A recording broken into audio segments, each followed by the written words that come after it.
Assalamu alayka ya Rasulullah. Assalamu alayka ya Habibi, ya Nabi Allah, ya Rasulullah. Bismillahirrahmanirrahim. Assalamualaikum warahmatullahi wabarakatuh.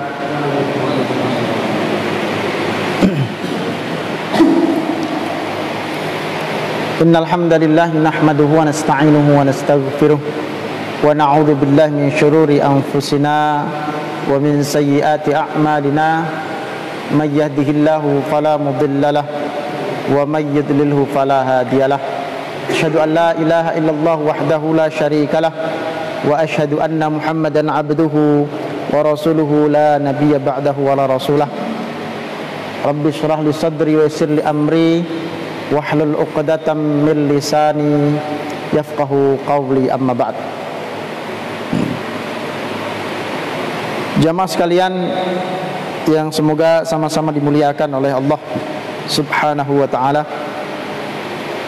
Alhamdulillah, kita bersyukur kepada Allah atas nikmat yang Allah limpahkan, curahkan kepada kita semua.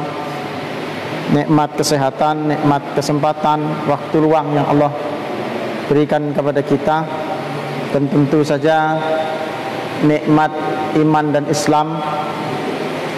Dengan iman dan Islam itulah kemudian kita mampu dan berkenan melangkahkan kaki kita menuju masjid untuk melaksanakan ibadah, melaksanakan sholat berjamaah, kemudian hadir duduk mendengar majelis ilmu. Itu semua atas dorongan iman, atas dorongan mengharap ridha Allah Subhanahu wa ta'ala.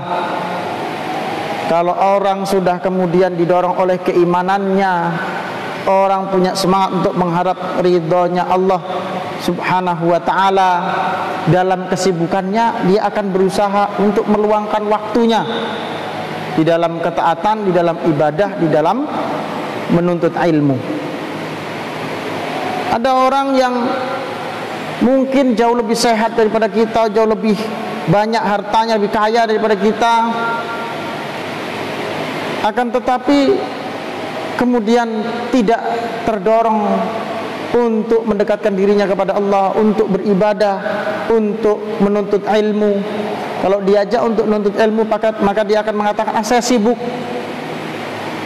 Itu dijadikan alasan.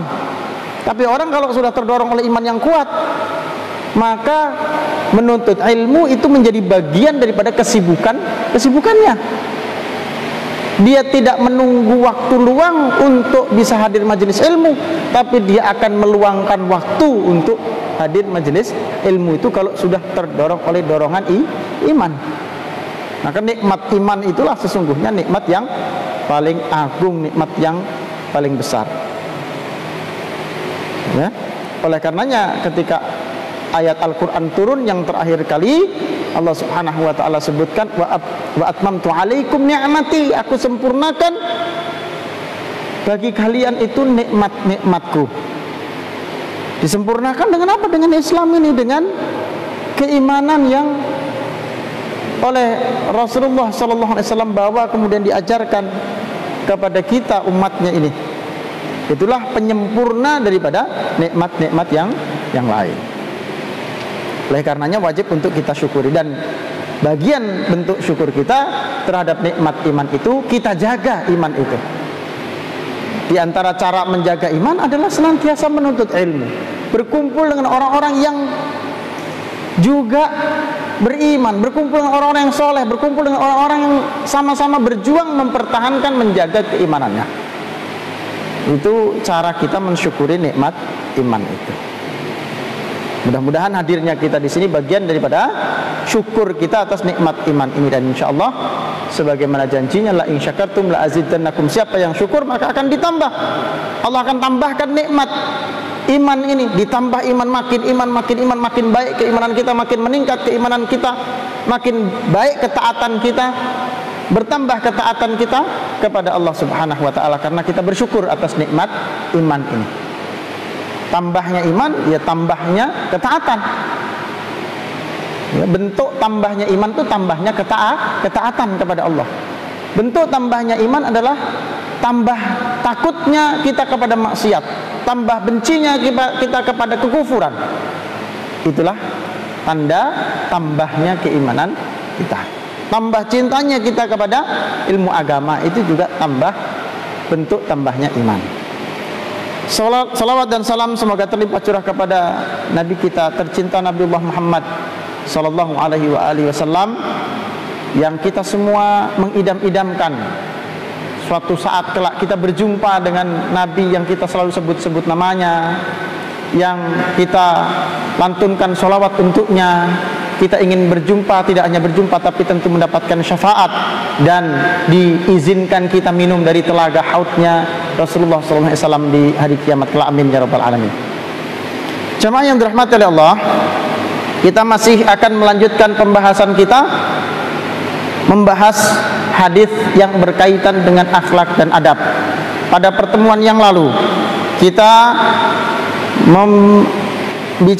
membahas satu hadis yang pendek akan tetapi tentu memiliki makna yang mendalam, yakni hadis yang predikatnya muttafaqun alaih, disepakati kesahihannya oleh Imam Bukhari dan Muslim.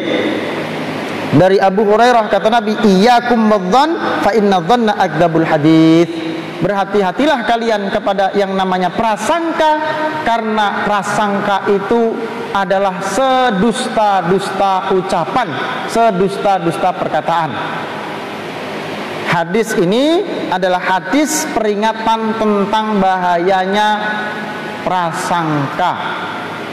Hadis ini memberikan tuntunan kepada kita bagaimana seharusnya mengelola yang namanya prasangka. Kita pertemuan yang lalu sudah membahas tentang prasangka kepada Allah.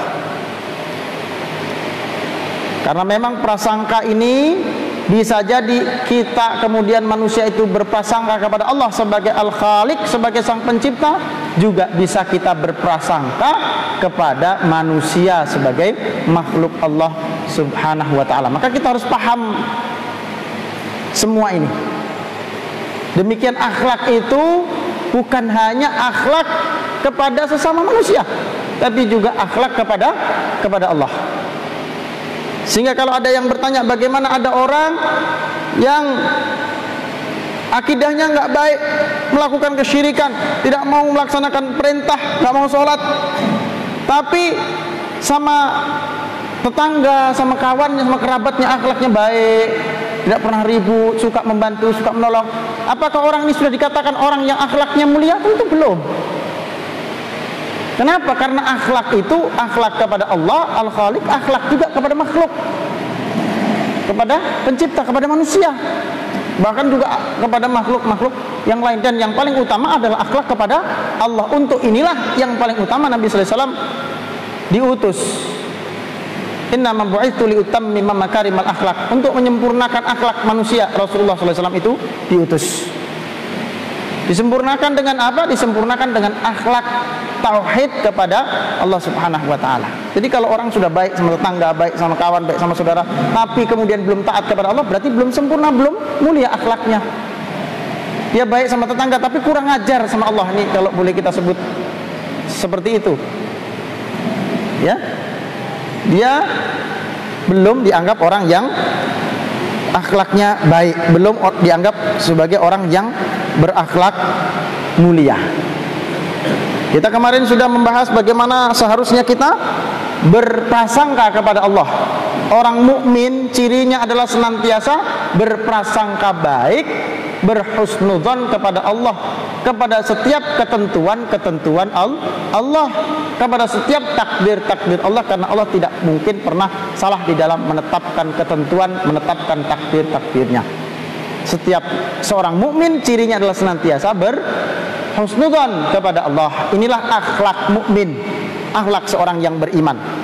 Sebaliknya akhlak yang buruk adalah ketika ia suka berprasangka kepada Allah dengan prasangka buruk. prasangka buruk kepada Allah adalah sebuah bentuk kekufuran. Jadi orang berprasangka buruk kepada Allah itu adalah bentuk kekufuran. Cuma tentu kekufuran ini juga bertingkat-tingkat. Ada yang prasangka buruk kepada Allah masuk dalam kategori kufur akbar, kafir yang akbar, kafir yang besar, yang mengeluarkan orang ini dari Islam, mengeluarkan pelakunya dari Islam. Kalau orang berprasangka yang sedemikian, maka dia dianggap telah keluar dari agama, murtad, rusak imannya, batal imannya. Tapi ada pula prasangka kepada Allah kekufuran juga, tapi kekufurannya termasuk kufur asghar atau kekufuran yang kecil. Maksudnya apa? Tidak sampai membuat orang ini menjadi murtad, tidak sampai membuat orang ini keluar dari keimanan. Tapi tetap jangan pandang kata asghornya. Kita kalau nyebut asghor berarti kecil, jadi remeh, bukan. Masalahnya kita lihat kata kufurnya. Biar asghor ya kufur tetap. Kufur itu adalah dosa yang sangat besar. Ya. Kalau kita dengar kufur akbar, kufur asghor, syirik akbar, syirik asghar, jangan lihat kata asghornya, tapi lihat kata syiriknya. Inna syirka la zulmun azim. Sesungguhnya syirik adalah kezaliman, dosa yang paling besar. Lihat syiriknya, lihat kata kufurnya, jangan lihat kata asghornya. Walaupun namanya asghor, tetap dosanya besar. Nah, ada prasangka-prasangka yang masih masuk dalam kategori kufur asghor. Tapi ingat sekali lagi, jangan pandang kata asghornya. Ini hanya untuk membedakan bahwa ini tidak menyebabkan pelakunya batal imannya. Tapi tetap kekufuran ini dosa yang besar. Misalnya kemarin kita sudah menyinggung, ya, mengeluhkan atau menganggap Allah menyusahkan rizkinya. Oh, Allah ini enggak memberikan rizki yang banyak, kayaknya kok saya disusahkan terus. Atau terbetik hati, kayaknya Allah tidak adil, misalnya begitu ya. Ya, terbetik semacam ini sehingga muncul kegelisahan, tidak tenang di dalam mengharap rahmat Allah, itu tidak bersungguh-sungguh dia. Maka ini kufurnya kufur asghar, tapi dosa besar. Menyalahkan ketentuan-ketentuan Allah, ketentuan terhadap diri kita pribadi atau ketentuan-ketentuan yang lain. Hujan kadang, makanya di dalam hadis juga dilarang kita mencela cuaca, mencela hujan, mencela panas, itu tidak boleh, karena itu bagian daripada ketentuan Allah, bagian daripada takdir Allah. Waduh, padahal saya mau urusan ini kalau hujan. Wah, tidak berhenti-berhenti nih kalau hujan, kacau sudah urusan ini.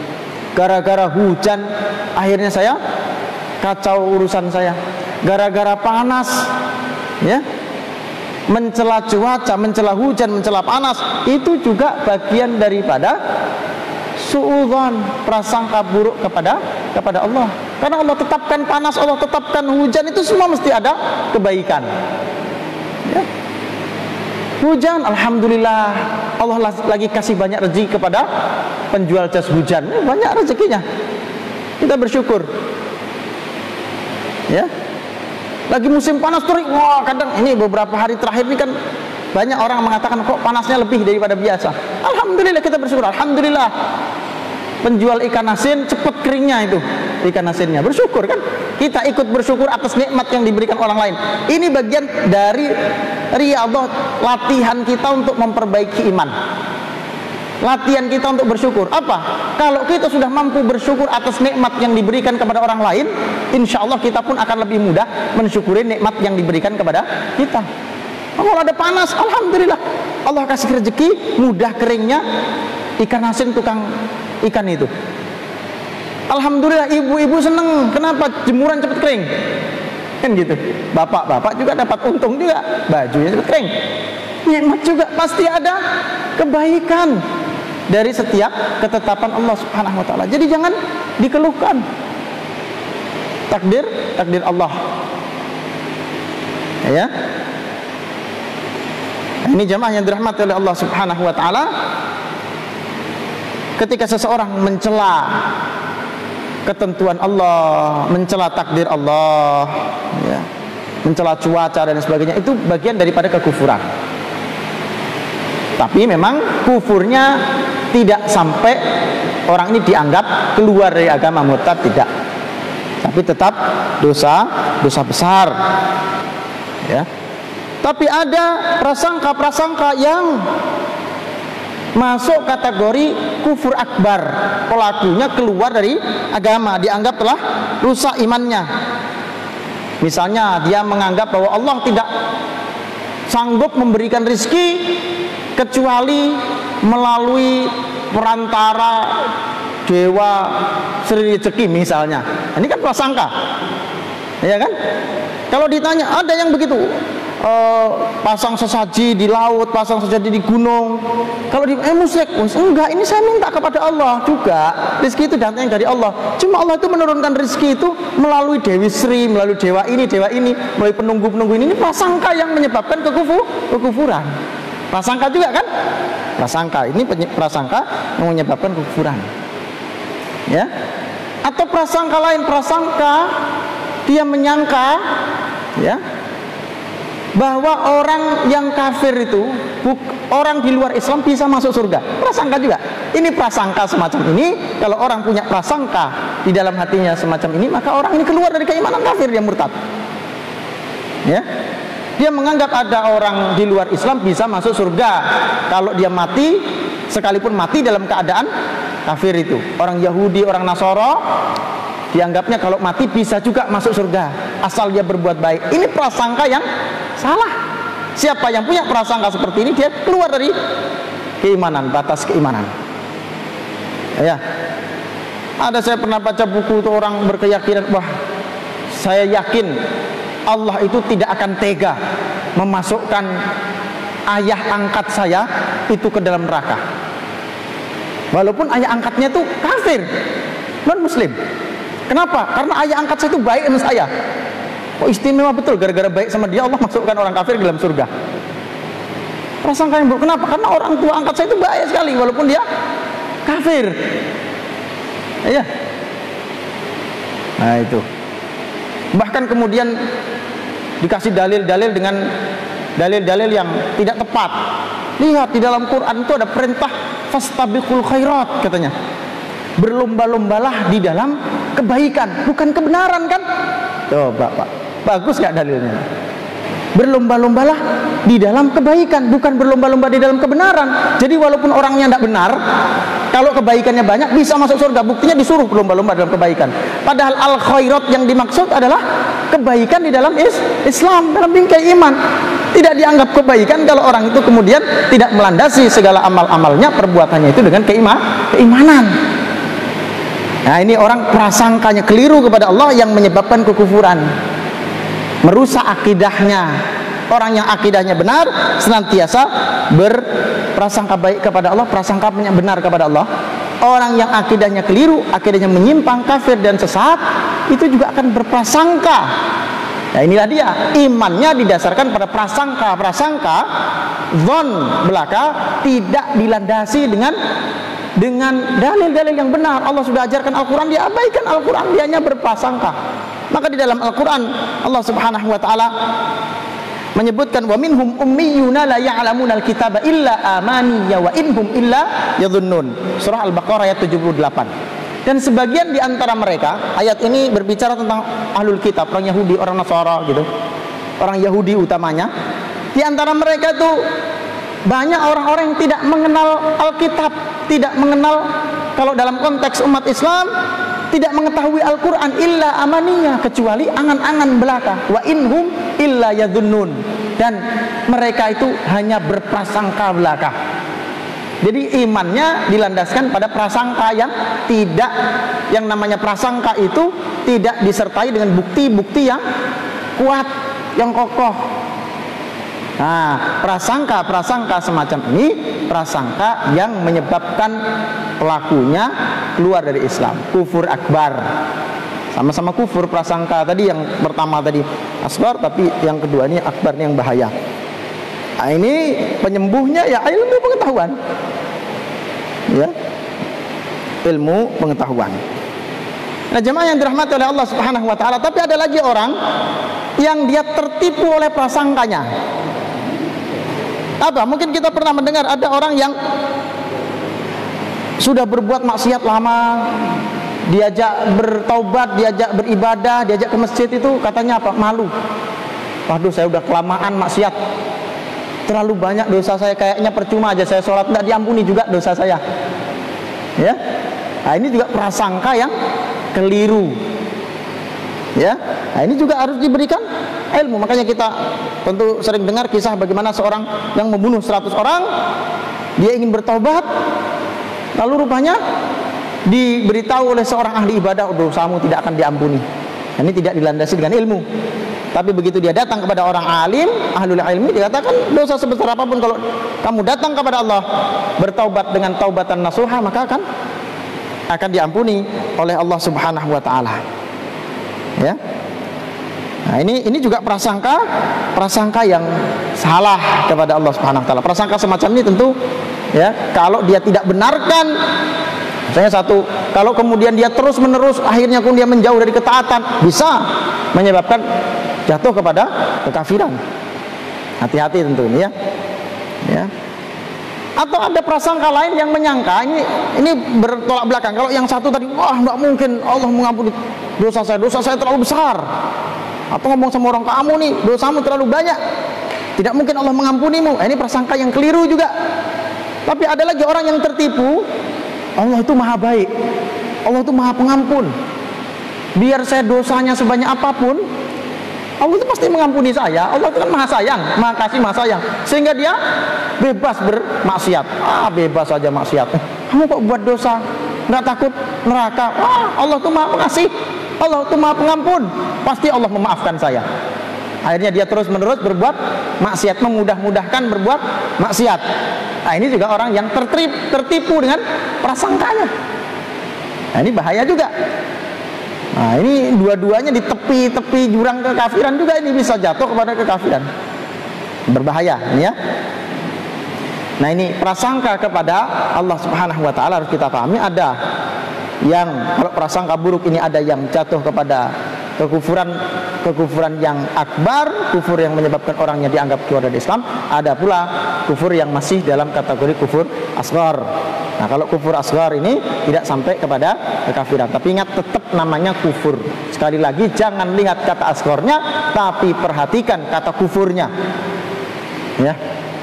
Nah, jamaah yang dirahmati oleh Allah Subhanahu wa taala, itu prasangka kepada Allah. Yang berikutnya adalah prasangka kepada manusia sebagai makhluknya Allah Subhanahu wa taala. Ini juga harus kita kelola. Allah Subhanahu wa taala tegaskan di dalam surah Al-Hujurat ayat 12, kata Allah, ya ayyuhalladzina amanu jtanibu katsiran minadh-dhann inna ba'dadh-dhanni itsmun wa la tajassasu wa la yaktab ba'dukum ba'dha ayuhibbu ahadukum ay ya'kula lahma akhihi maitan fakarihtumuh wattaqullaha innallaha tawwabur rahim. Kata Allah, wahai orang-orang yang beriman, ijtanibu katsiran minadh-dhann, jauhilah oleh kalian kebanyakan dari prasangka. Inna ba'dadh-dhanni itsmun, karena sesungguhnya sebagian dari prasangka itu adalah dosa. Wala tajassasu, dan janganlah kalian suka bertajassus, memata-matai, mencari-cari kesalahan orang lain, tajassus. Wala yaktab ba'dukum ba'dha, dan janganlah suka menghibah, suka menggunjing, suka bergosip. Ayuhibbu ahadukum ayyakula lahma akhihi maitan fakaritumu, apakah kamu suka kalau bergosip itu disamakan dengan orang yang makan daging bangkai saudaranya? Maukah kita makan bangkai saudara? Diumpamakan oleh Allah Subhanahu wa taala semacam itu, tentu kamu akan tidak menyukainya, akan benci. Wattaqullah, bertakwalah kepada Allah, sesungguhnya Allah Tawwabur Rahim, penerima taubat lagi maha penyayang. Nah, jemaah yang dirahmati oleh Allah Subhanahu wa taala, perintah Allah ijtanibu, jauhilah prasangka. Haram berarti hukumnya kalau perintah Allah menjauhi. Ya, perintah Allah menjauhi berarti haram kita dekati yang namanya prasangka buruk. Kebanyakan prasangka jauhi. Ya. Karena prasangka ini menjadi pangkal dari banyak musibah, baik musibah bagi orang yang disangka maupun pelaku yang berprasangka. Ini bisa menjadi musibah. Ya. Kalau dalam ayat ini kita perhatikan, maka yang namanya prasangka, ijtanibu katsiran minadh-dhon inna ba'dadh-dhonni itsmun wa la tajassasu. Dari prasangka terbitlah tajassus. Orang sudah prasangka akhirnya suka mencari-cari kesalahan orang lain. Ya. Tujuannya apa? Tujuannya katanya untuk membuktikan prasangkanya itu, bahwa prasangkanya itu benar gitu loh. Kan sering begitu. Ini keliru sebenarnya. Dia menyangka buruk, wah tuh ini pasti benar nih prasangka saya. Dicari-cari keburukan orang lain.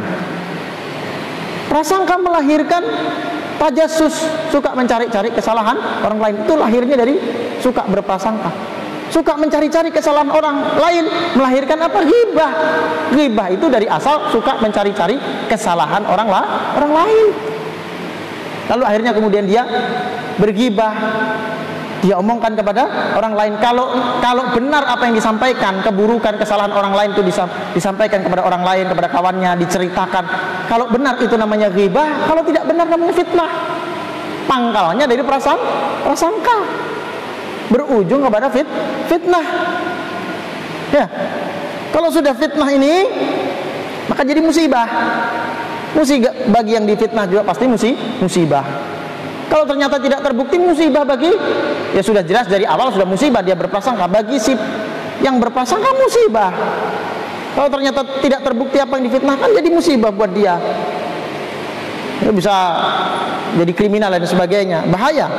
Orang yang dituduh, orang yang terfitnah akibat prasangka. Saya pernah, ya ada masih kerabatnya mengisahkan, ada seorang kerabatnya, saudaranya yang kehilangan perhiasan emas. Di rumahnya hilang perhiasan emas. Rupanya di rumah itu ada saudaranya juga yang tinggal di rumah itu, saudara dari suaminya. Istrinya kehilangan perhiasan emas. Wah, dia langsung berprasangka, ini pasti yang ngambil ini orang dekat. Nah, ini salahnya. Karena nggak belajar agama, akhirnya cari barang hilangnya ke orang pinter. Katanya begitu. Orang pinter yang nggak pinter pasti ini kan. Terbukti bahwa orang ini nggak pinter. Di mana-mana orang pinter itu kalau ditanya barang saya hilang, pasti jawabannya hampir sama. Ini orang dekat pelakunya. Sama, ini juga begitu. Ini mengadu domba. Ya, orang dekat pelakunya. Wah, makin kuat. Tapi nggak nyebut nama si orang pinter nih. Kurang pinter rupanya. Karena nggak sampai menyebutnya nama. Oh, orang dekat. Kuat, makin kuat dugaannya. Akhirnya rupanya ekspresif frontal disampaikan. Wah, ini keluarganya sendiri yang dituduh. Sampai akhirnya dicari-cari, ya nggak ketemu. Pada saat justru tidak menyengaja mencari, ketemu rupanya dia sendiri yang nyimpan tidak rapi. Ya, ketemu di lemari tempat dia biasa nyimpan itu perhiasan, ketemu. Kan malunya luar biasa itu kan. Ya, untung saja ini nggak sampai kriminal.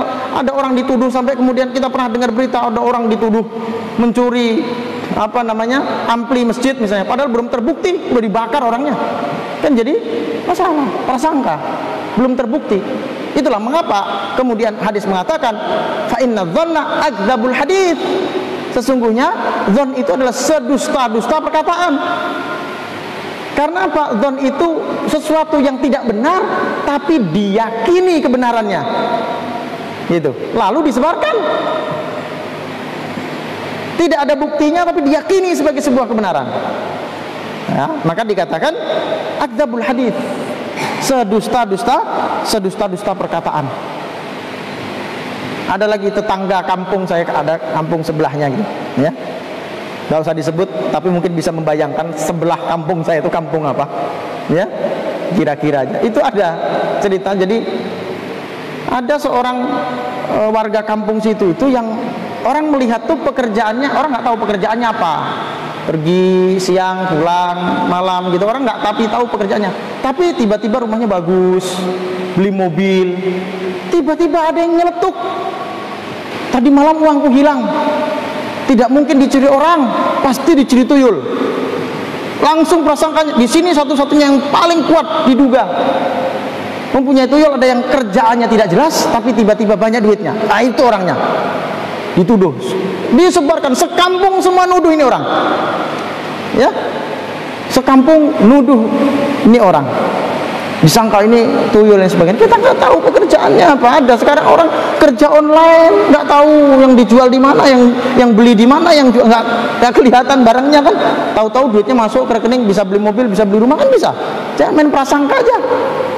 Dituduh memelihara tuyul.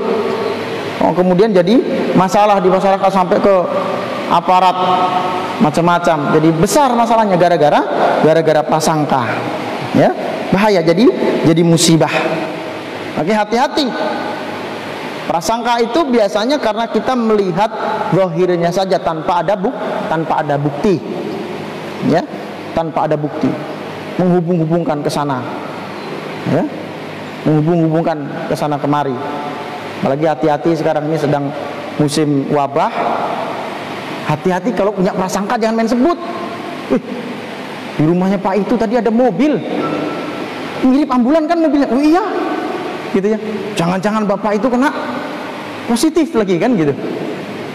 Akhirnya nggak usah deket-deket ke rumahnya, jangan lewat depan rumahnya. Prasangka disambung-sambung, diprasangka dengan macam-macam, akhirnya jadi bahaya.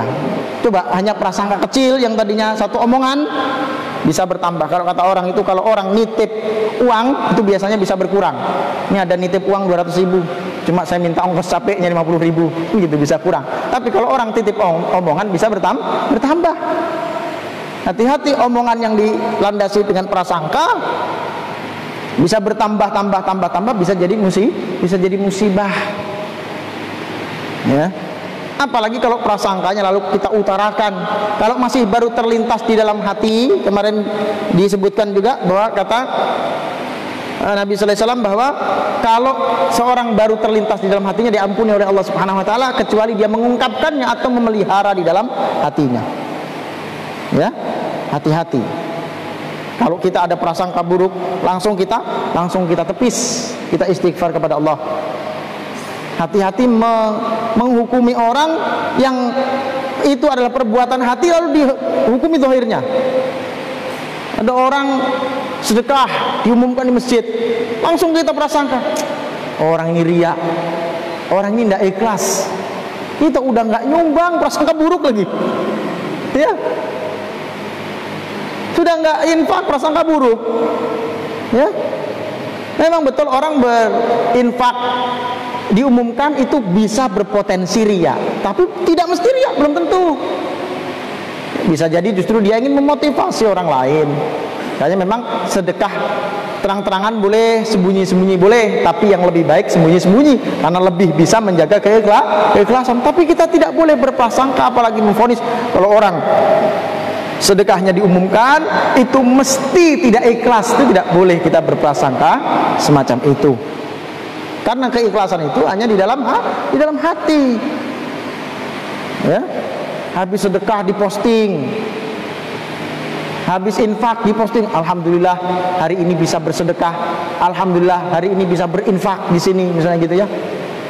Nggak boleh kita langsung nggak ikhlas ini infak kok diposting-posting. Siapa? Emangnya kita yang nyatet amal orang? Kan nggak boleh kita semacam itu. Dan itu prasangka buruk. Itu dosa kita. Bayangkan, sudah orang yang dapat pahala ternyata orang ini ikhlas yang bersedekah, dia dapat pahala, kita dapat dosanya karena prasangka kita. Ya. Jangan baru melihat zahirnya. Orang ibadah ditunjukkan, belum tentu juga dia tidak ikhlas. Jangan langsung wah ini orang ibadah kok dipamer-pamerkan, ibadah kok ditunjuk-tunjukkan, mesti nggak ikhlas. Bagi kita jaga keikhlasan. Kalau kita dengan mengumumkan ibadah, menunjukkan ibadah itu bisa mengurangi keikhlasan kita, ya kita hindari.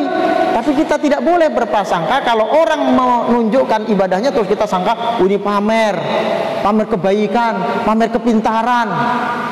Nggak boleh kita berprasangka semacam itu. Tunjuk prasangka baik kepada orang itu. Bahkan sekalipun perbuatan itu memang perbuatan buruk, misalnya jangan buru-buru berprasangka buruk, apalagi kalau pelakunya orangnya ini biasa dikenal berbuat baik.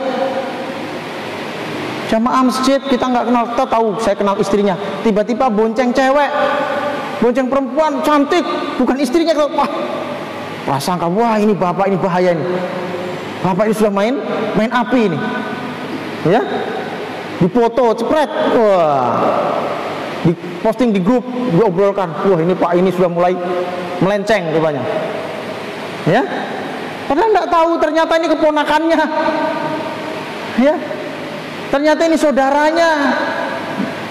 Jangan dulu berprasangka, hati-hati, ya. Ada foto ustadz lagi pegang botol miras, padahal ustadznya habis ngisi bensin, gitu kan botolnya botol TM itu katanya, ya. Wah, ustadz ini dipoto lagi megang botol, terus di foto cekrek ada captionnya, ustadz ini, apakah ini masa lalunya? Wah, begitu ya. Masya Allah, prasangka buruknya muncul dulu. Hati-hati. Iya. Bahkan ada satu kisah yang pernah saya baca itu di masa salah satu Khalifah Utsmani. Ya. Saya lupa namanya khalifah itu. Jadi di satu kampung, di sudut kota di wilayah kekuasaan Turki Utsmani itu ada seorang yang dikenal orang kampung sebagai orang yang tidak baik. Ya. Sehingga suatu ketika orang ini mati di jalanan, meninggal dunia di jalanan, ditemukan oleh khalifah. Nggak ada orang yang mengurusi, padahal orang tahu. Ditemukan oleh khalifah bersama beberapa pengawalnya. Akhirnya pengawalnya ini yang menggotong ini orang, dibawanya pulang ke rumahnya, di mana rumahnya, terus ditanya, kenapa orang tidak mau menolong orang ini? Apa kata orang? Orang ini dikenal sebagai orang yang ahli maksiat. Dari mana tahu ahli maksiat? Tiap malam kami lihat dia itu beli miras, beli arak, beli khamr tiap malam. Tiap malam juga kami lihat dia mendatangi rumahnya seorang PSK, ya, seorang pezina, ya, datang ke rumah tiap malam itu. Pasti dia tukang maksiat. Dibawa ke rumah, ternyata apa? Ternyata disampaikan kepada istrinya, ini suamimu ditemukan di jalanan. Kemudian istrinya menangis. Kata istrinya, suamiku pernah mengatakan bahwa orang tidak ada yang mau bergaul denganku, tapi insya Allah kalau aku wafat nanti yang mengurus jenazahku dan yang menyolatkanku adalah seorang sultan. Dia mengatakan seperti itu. Loh. Tapi kata warga dia ini ahli maksiat, tiap hari beli miras, tiap hari datang ke rumah seorang PSK. Kata istrinya, suamiku ini tiap malam memberi miras karena dia benci kepada orang yang minum minuman keras, tapi dia tidak sanggup melakukan pencegahan. Dia nggak sanggup mencegah, memberantas, menutup toko miras itu, karena itu jadi mudarat buat dia. Habis bisa-bisa dia digebukin, misalnya begitu. Dia tidak bisa juga mencegah orang yang minum, tapi dia beli beberapa botol miras lalu kemudian dia buang. Setidaknya kalau saya beli beberapa botol, ada satu orang yang kemudian nggak jadi beli miras karena mirasnya habis sudah dibeli. Itu yang biasa dilakukan. Niatnya itu, ya, kita keluar dari perdebatan soal boleh tidaknya cara seperti ini, tapi tujuannya itu. Tapi orang melihat zahirnya kan, ya. Lalu dia datang ke rumah si PSK-nya apa? Dia bayar, diketok pintunya, assalamualaikum, dibukakan. Berapa tarifnya semalam? Sekian, diberi. Kamu jangan terima tamu, saya bayar sekarang. Kamu sudah saya booking, kan gitu. Habis itu tinggal pulang. Mencegah orang ini dari perbuatan zina, kan gitu.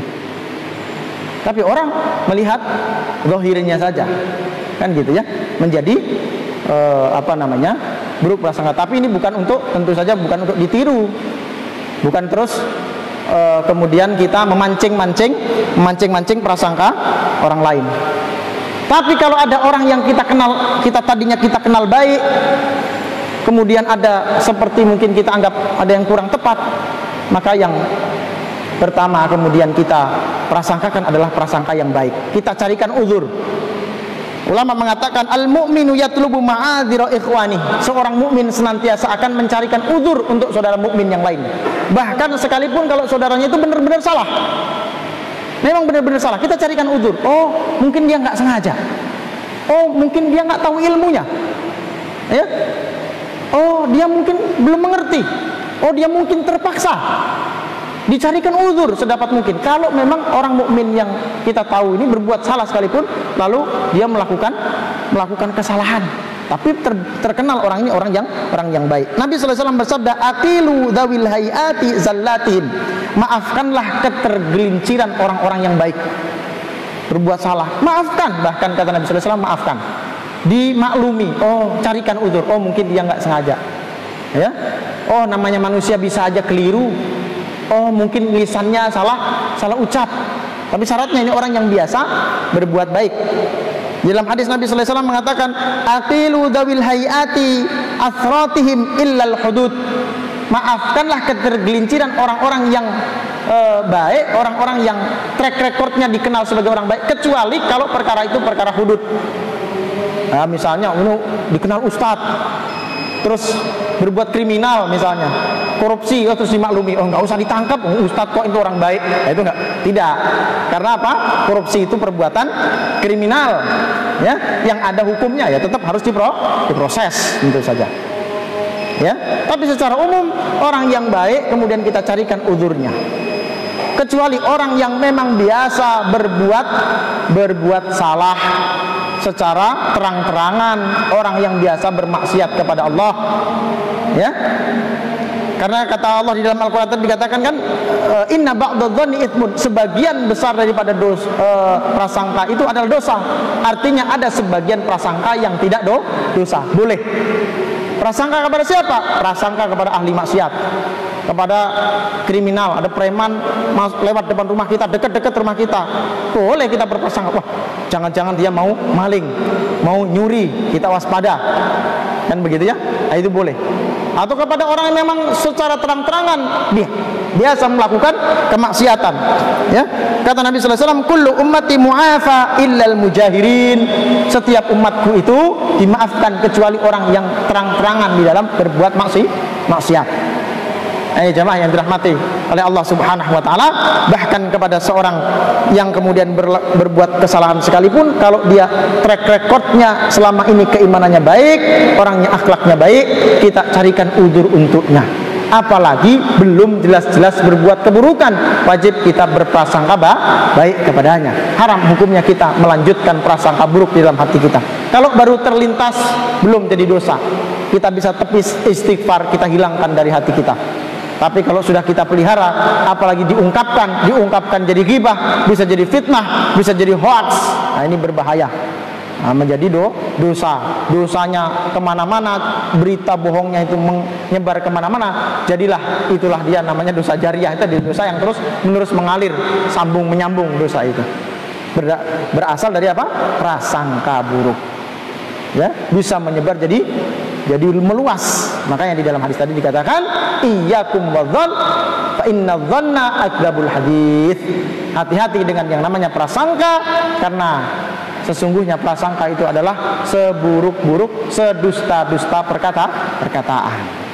Ini jamaah yang dirahmati oleh Allah Subhanahu wa taala, di antara akhlak seorang mukmin, mudah-mudahan kita mampu memanage akhlak kita dengan akhlak yang baik, prasangka kita menjadi prasangka yang baik sesuai dengan tuntunan syariat Allah Subhanahu wa taala, sehingga terwujud di dalam diri kita akhlakul karimah. Amin ya rabbal alamin. Demikian kiranya yang dapat saya sampaikan, mudah-mudahan ada manfaatnya. Mohon maaf bila ada khilafnya. Subhanakallah bihamdik, asyhadu an la ilaha illa anta astaghfiruka wa atubu ilaik. Alhamdulillahirabbil alamin. Wassalamualaikum warahmatullahi wabarakatuh. Gabunglah bersama Gerakan Infak Peduli Dakwah. Hanya dengan mendonasikan dana Anda sebesar Rp50.000 setiap bulan, berarti Anda telah membantu syiar dakwah Islam hingga ke berbagai wilayah pedalaman Kalimantan Timur. Karena dakwah tak harus ceramah. Kirim SMS atau WA Anda, ketik GIB dakwah, kirim ke 0811 586 1331.